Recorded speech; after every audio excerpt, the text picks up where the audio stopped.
tener lectura, mis hermanos, ya pasamos a eso. Como les decía, vamos a hacer una introducción a la carta a los Gálatas.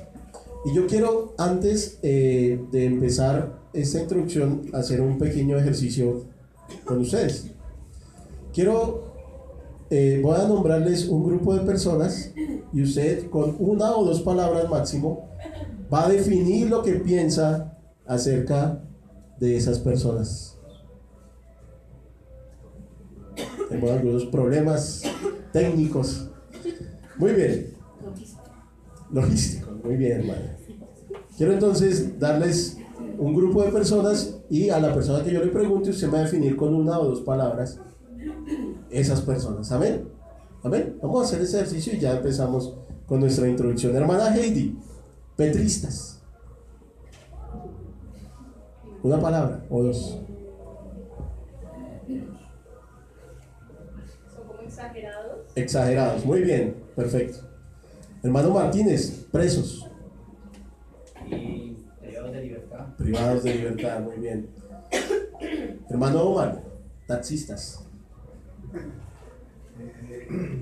Conductores. Conductores, muy bien. Hermano Cristian, moteros. Moteros, los de las motos. Muy bien. Imprudentes. Imprudentes, perfecto. Hermano James, políticos. Corruptos. Hermana Paula, cristianos. ¿Sí? Fe. Hermana Sandra, costeños. Perezosos. Perezosos. Hermana Mayra, paisas. Habladores. Habladores. Hermana Xiomara, pastusos. Cocinan rico. Cocinan rico. Esto de las definiciones que le damos a otras personas es desde siempre. Desde siempre. Usted puede remontarse atrás en la historia todo lo que quiera y darse cuenta que siempre nosotros los seres humanos hemos definido a otros seres humanos, pero siempre los definimos como desde nuestra propia circunstancia, ¿cierto? Si usted es taxista, obviamente no va a decir que los taxistas son imprudentes. O si usted maneja moto, no va a decir, ¿cierto? Como la definición del hermano, que los moteros son imprudentes. O si usted pertenece a cierta región, o a cierta etnia, o a cierta subcultura, siempre conforme a la circunstancia que usted vea. ¿Era eso? Conforme a la circunstancia que usted vea, usted va a definir a la persona que tiene al frente o que tiene que dar esa definición. En el año 63 a.C., vamos a ver un poco de historia en esta mañana, ¿sí? Casi siempre cuando uno va a decir que va a haber un poco de historia, puede ver la cara entre las personas. ¿Sí? Historia. Pero des en cuenta que el hermano lo decía muy bien esta mañana cuando nos hablaba del primer libro de Reyes. Aunque el primer libro de Reyes es un libro que catalogamos como histórico, o que se le ha dado ese margen histórico dentro de la escritura, va mucho más allá de la historia, ¿sí? Y generalmente la historia que rodea un acontecimiento o un libro de la escritura o algo que vamos a ver, pues realza lo que tiene por decirnos ese libro. Si usted va a regalar un anillo de oro, ¿lo envolvería en papel periódico? Pues si no le alcanza para la cajita, tal vez, pero procuraría, ¿cierto?, que ese anillo, si usted va a regalar, o ese regalo que usted va a dar, vaya muy bien envuelto. Ahora, cuando usted le regala un anillo de oro, se pone la cajita esa de terciopelo negro o rojo, se la pone aquí, se la cuelga, se lo queda igual. No, obviamente no. Si lo hace, pues tenemos que llamar a un psiquiatra o algo así. Pero generalmente la bolsa de regalo realza el objeto que hay en su interior. Cuando estudiamos historia, la historia nos realza, las circunstancias externas nos realzan el objeto que hay en el interior y las cosas que vamos a ver dentro de ese marco histórico. ¿Sí? ¿Sí es así o no? ¿O no? Sí, es así generalmente, ¿cierto? Y cuando usted da una definición de una persona, Generalmente esa definición remarca lo que usted quiere decir sobre esa persona o grupo de personas de las que usted está hablando, como lo hicimos ahorita. En el año 63 a.C., un hombre muy grande llamado Julio César llegó a ser pretor en el Imperio Romano. Posteriormente sería el emperador de ese imperio. Pero cuando llegó, ¿cierto?, a esa posición de pretor, que era muy importante dentro del imperio, dio una definición acerca de un grupo de personas en específico, acerca de un grupo de personas que habitaban una región que había sido conquistada por el imperio cerca de 50 años atrás. Estamos hablando de los Gálatas. Los Gálatas eran una serie de pueblos que se establecieron en esta zona, más o menos en esta zona, ¿sí?, de Asia Central, que es lo que conocemos hoy como están los países más o menos de Turquía, que otros países tenemos por acá, Grecia, ¿sí?, y tenemos una serie de países ahí. Pero cuando ellos se establecieron ahí, Julio César dio una definición acerca de ellos y dijo que los galos eran individuos muy inteligentes, muy activos, pero que eran impulsivos e inestables. 90 años después, el apóstol Pablo llamaría a esas mismas personas insensatos, aunque los tenía como hermanos. Entonces, des en cuenta, cada vez que uno tiene que definir una persona, lo hace generalmente desde la circunstancia en la que está viviendo. La carta de los Gálatas es una carta de opiniones.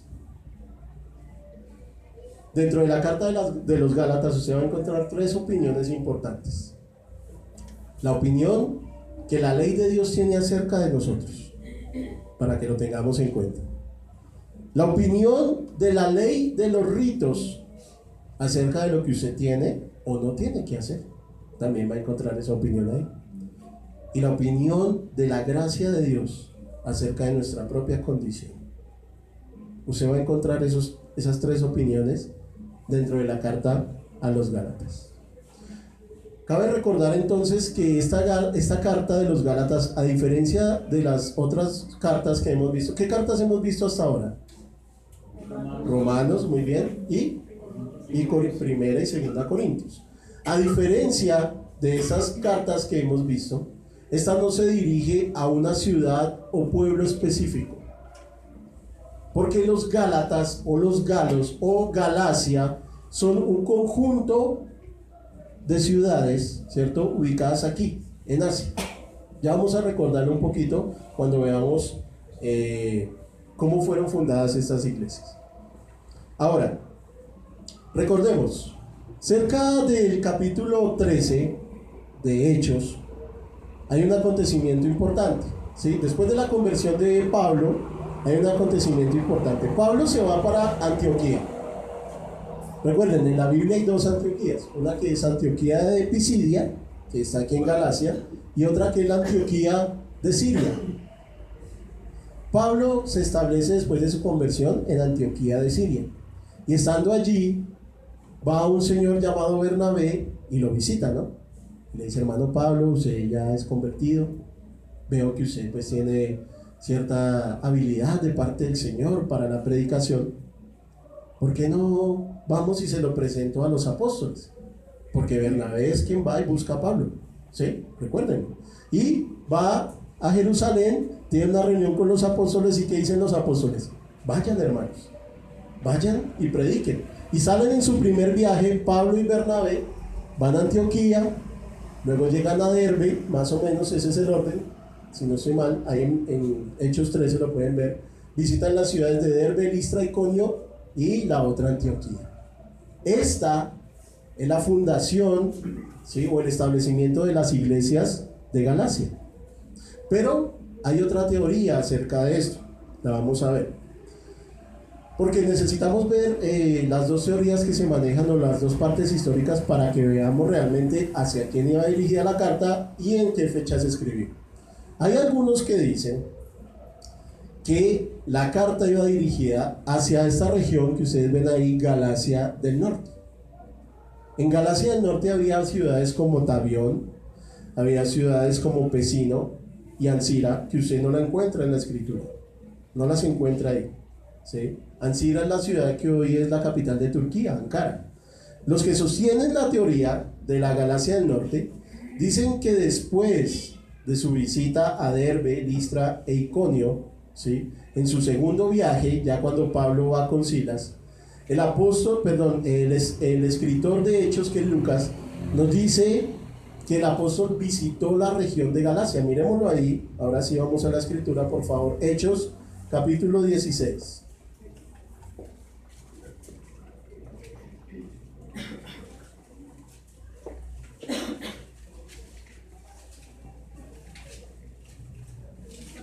Hechos 16. ¿No tiene Biblia, hermana? ¿Qué lee? Amén. Dice, y atravesando Frigia y la provincia de Galacia, 6, muy bien. Dice que atravesando Frigia y la provincia de Galacia, hasta ahí. Atravesando Frigia y la provincia de Galacia, dice Lucas, que ya iba Pablo en su segundo viaje.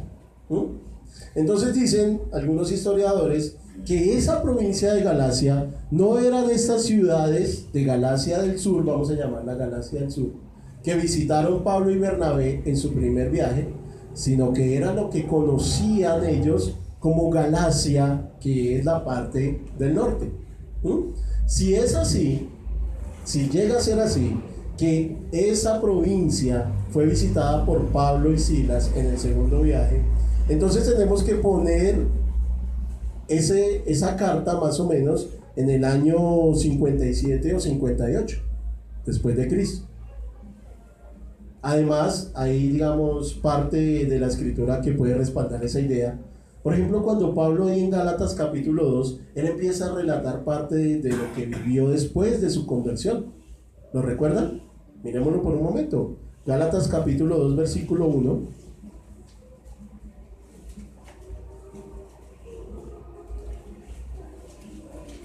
Veamos el capítulo 1, versículo 21, para que empatemos ahí con el 2.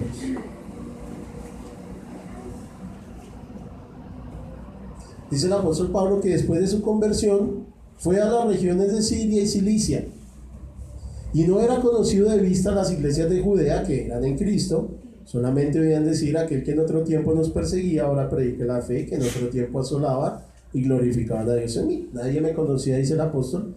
Pero después, pasados 14 años, subí a Jerusalén con Bernabé llevando también conmigo a Tito. Y empieza, ustedes lo ven ahí en el capítulo 2, a narrar una serie de acontecimientos que él vivió después de 14 años de haberse convertido.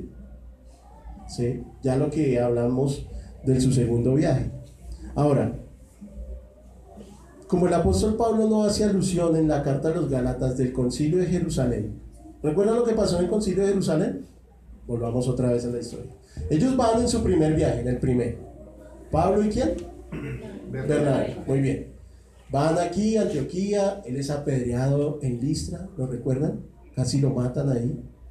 En Iconio también tuvo un problema por allá con unos vendedores de imágenes, ¿sí? Algo así. Entonces vienen acá y se devuelven otra vez y traen un reporte a los apóstoles, pero hay unos hombres que dicen: no, los que no son judíos deben circuncidarse y deben guardar también las ordenanzas que nosotros guardamos y deben asistir a los ritos que nosotros como judíos asistimos. Entonces ellos dicen: bueno, pues no sé, puede que sí, puede que no, discutámoslo entre nosotros. Y se reúnen en Jerusalén cerca del año 50 y debaten, ¿cierto?, en el primero de los concilios que hay en la iglesia. El concilio de Jerusalén no es el único concilio. Usted encuentra a través de la historia muchos concilios en la iglesia. Entonces, en el primero de los concilios se reunieron y dijeron: bueno, vamos a hacer lo siguiente: a todos aquellos que no son judíos y se conviertan a la fe, no vamos a obligarles sino a 4 cosas. ¿La recuerdan? Ahogado, ídolos, sangre y fornicación. Muy bien.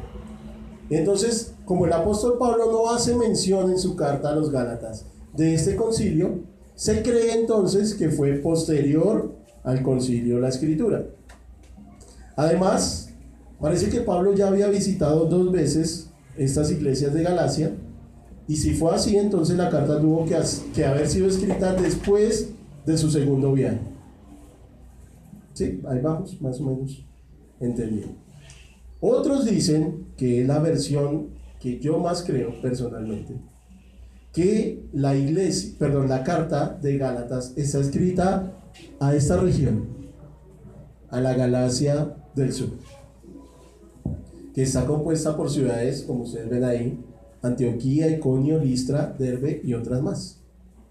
Apoyo personalmente eso porque primero es lo que la escritura dice, ¿sí? La escritura no da a entender tanto que sea hacia la región del norte, donde fueron escritas estas cartas, sino hacia la región del sur, a estas ciudades. Además, ¿sí? Parece ser que el apóstol Pablo, cuando va al concilio, entiende muy bien lo que está pasando y es lo que le escribe a la iglesia en Galacia. El nombre de Galacia, para que lo dejemos ahí, el nombre de Galacia se le atribuye a ese grupo étnico llamado los galos, que invadieron esta parte de Asia Menor alrededor del 230 a 250 a.C. y se establecieron allí, en esta región. Eran unas personas, según lo describe la historia, era un grupo étnico que no se mezclaba con otros grupos étnicos, que mantenían como su linaje puro, ¿sí? Que solo se casaban entre ellos. Y aunque era un grupo étnico que se dedicaba obviamente, como la mayoría de ellos, a la agricultura y a la ganadería, cuando iban a la guerra eran muy fuertes, eran muy aguerridos, para que lo tengamos también en cuenta. Obviamente, sin discusión alguna, tenemos que entender que fue Pablo quien escribió la carta a los Gálatas. Amén, ¿hasta ahí vamos bien? ¿Tienen alguna pregunta aquí acerca de Galacia del Norte o Galacia del Sur? ¿Algo que quieran indagar más? Muy bien. Ahora, ¿dónde se escribe la carta a los Gálatas? La carta a los Gálatas históricamente se cree que se escribió desde Corinto. ¿Recuerdan cuando Pablo estuvo en Corinto? ¿Sí? ¿Lo recuerdan? ¿No? Vamos a Hechos, por favor.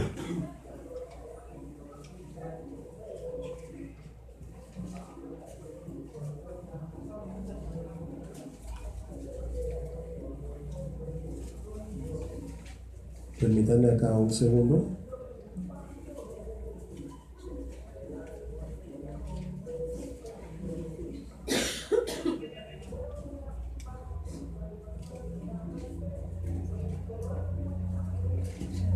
Versículo 1 del capítulo 18, por favor.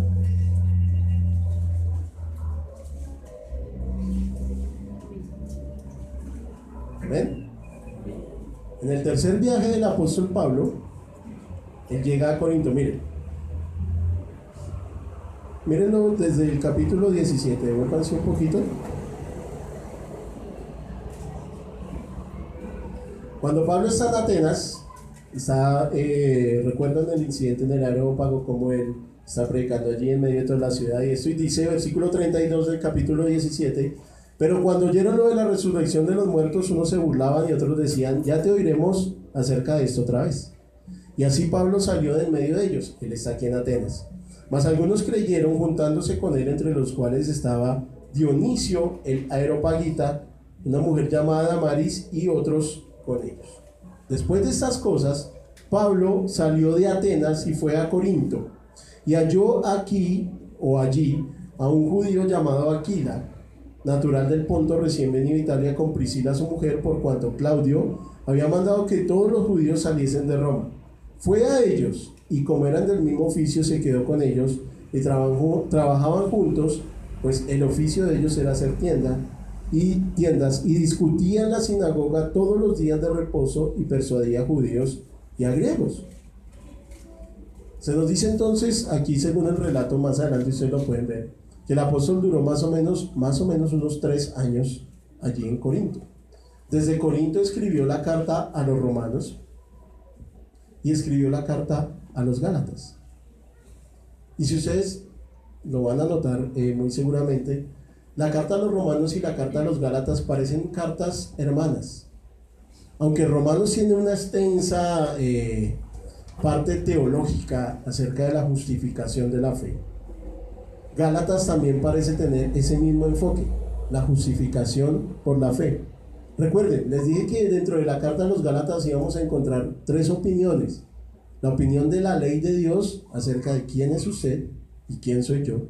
La opinión de la ley de los rituales acerca de cómo debe comportarse usted y cómo debo comportarme yo, si hacer las cosas o no hacerlas. Y la opinión de la gracia de Dios. Amén. No pierda eso de vista. La opinión de la gracia de Dios acerca de nuestra propia condición y de quiénes somos en Cristo. Y el apóstol Pablo se va a enfocar específicamente en esto, en lo que es la justificación por la fe.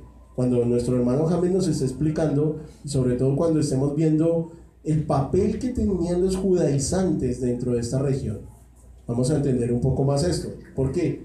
Porque es que parece ser que tras la predicación del apóstol Pablo, muchos judíos, y aún en el libro de Hechos ustedes lo pueden ver, ¿cierto? Como algunas personas en algunas ciudades, algunos judíos, tenían celos porque el apóstol llenaba las sinagogas. Y muchas veces iba a la casa de alguien importante dentro de la ciudad y allí se llenaba la gente a oír de Cristo. Y el apóstol, después de que pasaba esto, venían los judíos y decían: no, mire, ¿saben qué? Lo que les acaba de decir este hombre no es tan verdad. Ustedes no pueden dejar de circuncidarse. Ustedes no pueden dejar de hacer estos ritos. No pueden dejar de asistir a estas ceremonias. Y entonces tenía ese problema, ¿cierto? El apóstol ahí con los judaizantes. Entonces, para que tengan eso en cuenta. Entonces el apóstol Pablo está ahí en Corinto y desde allí escribe la carta. Después de haber visitado esta región y estas iglesias, ¿sí? La epístola a los Gálatas es una epístola polémica. Es muy polémica.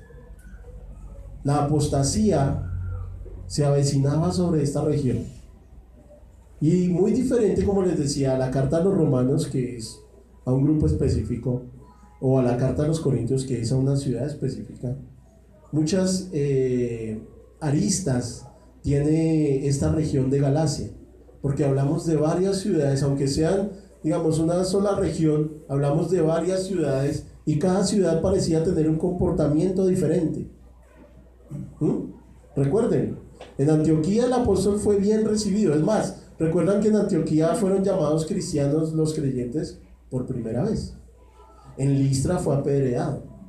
En Derbe parece que la palabra entró con una aceptación muy diferente. En Iconio también tenemos otras características diferentes. Entonces, escribir una carta a una región no es lo mismo que escribir una carta a una ciudad o a una sola iglesia. Es para que lo tengamos en cuenta también cuando estemos leyendo partes de lo que el apóstol Pablo nos va a hablar en la carta a los Gálatas. Como les digo, entonces los maestros judaizantes querían que los nuevos creyentes siguieran los ritos que ellos traían, siguieran las normas que ellos traían, y es a lo que el apóstol se va a oponer. En esta epístola Pablo no se ocupa mucho de la circuncisión en particular. Tampoco se va a ocupar mucho en decirle lo que es la ley ceremonial. Él lo que va a atacar es la falsa enseñanza de los hombres que quieren perturbar la libertad dentro de la iglesia. ¿Sí? Para que también lo tengamos en mente cuando entremos en las enseñanzas de la carta a los Gálatas. Él no va a atacar los ritos como tal. No va a atacar la circuncisión, no va a atacar el lavamiento, no va a atacar la abstención de ciertas comidas, la luna nueva o la luna llena. Él no va a atacar tanto eso. Él va a atacar es la enseñanza medular de lo que los hombres quieren imponer dentro de la iglesia. Amén. Lo que los judaizantes quieren mal enseñar está basado también en opiniones personales y en una incorrecta interpretación de la ley. Para que tengamos en cuenta, es evidente por el hecho de que el apóstol algunas veces había participado en algunos ritos. ¿Lo recuerdan? Él, incluso cuando va a Jerusalén, en una ocasión va totalmente rapada su cabeza porque había hecho un voto. Circuncidó al mismo Timoteo porque había unos judíos en una reunión. ¿Sí lo recuerdan ahí en el libro de Hechos?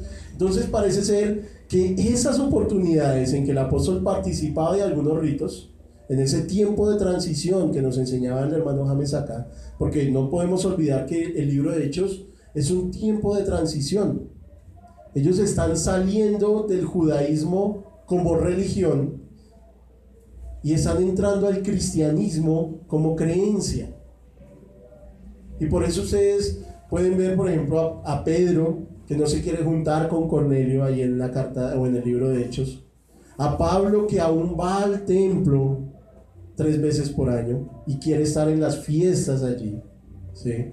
Y no podemos acusarlo de judaizante o de ser un judío acérrimo, porque es algo que viene en transición. Nosotros tal vez no lo entendemos muy bien porque nunca tuvimos esa participación en todos esos ritos y en todas esas ceremonias, pero para ellos es ese tiempo de transición. Entonces algunos judaizantes decían, pero mire, Pablo circuncidó a Timoteo, Pablo participa de estos rituales en Jerusalén, Pablo hace lavamiento, Pablo hace votos. Entonces, ¿cómo así que vamos a dejar de lado la circuncisión? ¿Cómo así que vamos a dejar de lado la participación de esos ritos cuando vemos a Pablo haciendo esto? Y por eso es que usted va a ver que lo primero que el apóstol va a hacer en la carta a los Gálatas es describirse y describir un pequeño testimonio de quién fue él, para que el evangelio que él viene a predicarles sea contundente en estos hombres y mujeres que lo van a escuchar en esta región en Galacia. Es algo que no hace en ninguna otra carta. Es una carta especial por eso, porque él va a entrar diciendo, mire, cuando yo recibí unas revelaciones, cuando yo recibí del Señor ciertas cosas, lo primero que hice fue buscar a los que tenían un nombre dentro del cuerpo. Me fui a Jerusalén, pero la verdad no me encontré sino con Pedro y con el hermano del Señor, con Jacobo. De otros pues no había ninguno más. Pero es un hombre que va a tratar de explicarles el evangelio, no como él lo ve, no desde su opinión personal, pero va a tratar de explicarles el evangelio desde la perspectiva que él ha recibido en la revelación del Señor Jesucristo. Amén, para que lo entendamos ahí. Pablo entonces, como les digo, se siente obligado en el principio de la carta a dar pruebas, a demostrar su apostolado. Y su propósito al presentar este relato tan detallado de sus hechos personales está relacionado con el problema de probar esa validez que tenía el evangelio. También destacó que sus enseñanzas ya habían sido puestas a la luz de los apóstoles, de los primeros apóstoles, de los dirigentes de la iglesia, y que él se había relacionado personalmente con ellos para exponer lo que él pensaba que era el evangelio conforme a la escritura y que había sido aprobado por ellos. Amén, que él no se estaba inventando nada. Así que quisiera terminar esta pequeña introducción con algunas preguntas para ustedes, para que también las resolvamos. ¿Cuántos de nosotros aún seguimos ciertos rituales pensando que agradamos al Señor? Miren, el hecho de venir a la iglesia para nosotros, o para algunos de nosotros, se nos puede convertir en un ritual. No hay nada de malo en los rituales. No hay nada de malo en los rituales. Quiero que veamos eso. No hay nada de malo en los ritos o en los rituales. De alguna forma tenemos que relacionarnos con ellos, ¿sí? El que usted cante al Señor es un ritual. El que usted abra su Biblia, tenga comunión con Dios, es un ritual. Pero ¿cuántos de nosotros tenemos un apego excesivo hacia esos rituales? ¿O cuántos de nosotros vemos el ritual como algo importante dentro de nuestras vidas? ¿Cuántos de nosotros pensamos que a través de nuestros rituales agradamos a Dios? Quiero que lo pensemos así, porque vuelvo y les digo, nos vamos a encontrar con una carta que es muy polémica y que va a desestabilizar muchas de las creencias que tenemos en nuestro corazón como verdaderas. Usted piensa que venir a la iglesia, o mejor, piensa que al venir a la iglesia de alguna forma toca el corazón del Señor. Y lo pensamos de tal manera, des en cuenta, que cuando alguien no viene a la iglesia, ¿qué pasa en nuestra mente? ¿Sí? ¿Sí? ¿Por qué no volvería el hermano fulano? O la hermana. Y aunque no lo decimos, casi siempre lo pensamos. Entonces, ¿qué anda? Está mal. ¿Sí? Porque venir a la iglesia es un rito importante para nosotros. Pero ¿es más importante el rito o la comunión? Allá es donde quiero llegar. Si usted no canta en do menor, no se siente tan bien como cuando, por ejemplo, yo hoy que no pude cantar porque estaba a ti, ¿sí? Por esa congestión nasal que tengo. Cuando usted la palabra no es, qué exquisitez, no se siente tan bien como cuando predica un hermano como yo, o cuando pasa a dirigir a alguien que no tiene muchas letras, mucho conocimiento. ¿Hasta dónde se nos ha convertido el ritual? Tal vez en nuestro Dios. Es para pensar. ¿Cuántos de nosotros pensamos que la vida cristiana es una serie de actos religiosos que debemos cumplir para recibir algo de Dios? Y entonces nos sentamos a pensar, bueno, si quiero esto del Señor, voy a empezar a hacer esto y esto. ¿Sí? A todos nos ha pasado en algún momento. E incluso, miren, es tan fuerte ese pensamiento que tenemos, que cuando nos salen las cosas mal, inmediatamente ¿qué pensamos? ¿Qué hice mal, cierto? ¿Qué hice mal? No debía haber hablado con esta persona, o no debía haber utilizado este vocabulario, no debía haber entrado a ese sitio, no debía haber visto esa película que vi, no debía haber pensado esto de esta persona, no debía haber dicho estas cosas que dije, ni haber mentido, ni haber sacado, ni haberme hurtado. Inmediatamente cuando algo nos sale mal en nuestra vida, nuestra mente reflexiona, ¿qué hice mal? ¿Qué fue lo que hice mal? ¿Por qué? Porque nuestra línea de pensamiento es, pórtate bien y te irá bien. Sigue estas normas y todo te saldrá bien. Pero la carta a los Gálatas nos va a enseñar que la gracia de Dios está por encima de nuestro pensamiento y de las normas que nosotros mismos, porque no es la ley de Dios la que nos está estableciendo esto, somos nosotros mismos quienes nos establecemos nuestras propias normas. ¿Sí? Si soy buena persona, buen padre, buen hijo, pues de alguna forma todo me tiene que salir bien, pienso yo. Pero ¿se agrada a Dios de esas cosas? ¿De qué es lo que se agrada a Dios? ¿Recuerdan por allá cuando algunos hombres fueron a llevarle un sacrificio muy grande a Dios? Y el Señor les dijo, miren, ¿quieren que les diga algo? Yo me agrado más bien de que me hagan caso y no tanto de que me den muchos sacrificios. Porque ustedes piensan que por esa norma que ustedes mismos establecieron van a llegar a conquistarme, pero no es así. ¿Cuántos de nosotros decimos cumplir los mandamientos que encontramos en la Escritura y así estamos conformes, creyendo que tenemos a Dios contento con nuestros actos? Todas estas preguntas las vamos a encontrar aquí dentro de esta carta. ¿Sí? ¿Qué tenemos que hacer? ¿Qué debemos hacer? ¿Cómo debemos comportarnos? ¿Qué ritos debemos seguir y qué ritos no? Puede ser que lo encontremos aquí. ¿Sí? Así que mis hermanos, mi invitación es a que antes del próximo domingo usted haya leído toda la carta. Son solo 6 capítulos. Es corta. Por favor, lea la carta. Venga empapado de esta carta. ¿Sí? Venga ya con su corazón dispuesto a aprender sobre lo que nuestro hermano Jaime nos va a enseñar en esta carta. Recuerden, estas personas que vivían allí no son muy diferentes a nosotros. No son muy diferentes. Recuerden cómo los describió Julio César. Inteligentes, muy activos, pero eran impulsivos. Siempre dudando de lo que tenían en sus manos. Y aunque eran un pueblo muy fuerte, jamás pudieron oponerse al Imperio Romano. Por eso el apóstol tiene que decirles al principio de su carta, ¿Ustedes por qué son tan insensatos? ¿Por qué cambian de parecer? Aunque no dejan llamarlos hermanos, aunque son su familia, aunque están siempre con él y en sus oraciones, él les va a decir por un momento: no, parece que me entendieron mal el mensaje que quise traerles. Y así lo hablamos anoche con los muchachos porque estábamos exponiendo el tema de la cena del Señor, de la última cena, y decíamos que para nosotros era fácil ver desde afuera y decir: ahí está Pedro, ahí está Judas, vean Judas ahí, ¿qué hace ahí? ¿Cierto? Pero ¿por qué no introducirnos? E introducirnos nosotros, no solamente con este pueblo, sino en cada parte de la Escritura. Pero por ahora hagámoslo con los Gálatas. Hagamos de cuenta que somos nosotros los que estamos recibiendo la amonestación, el regaño de parte del apóstol.